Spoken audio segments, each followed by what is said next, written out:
Hello বন্ধুরা, Moumita's food ব্লগে আপনাদের সকলকে স্বাগত জানাই।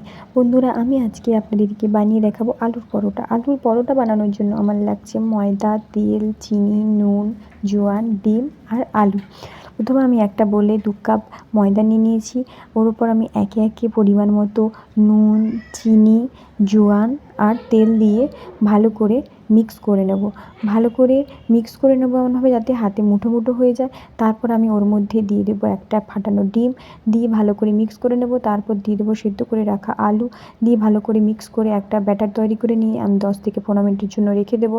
তারপর 10 থেকে 15 মিনিট পরে আমি ছোটো ছোটো করে লেচি সাইজ করে কেটে নেব। এইভাবে একটা একটা করে সবগুলো লেচি আমি বেলে নেব।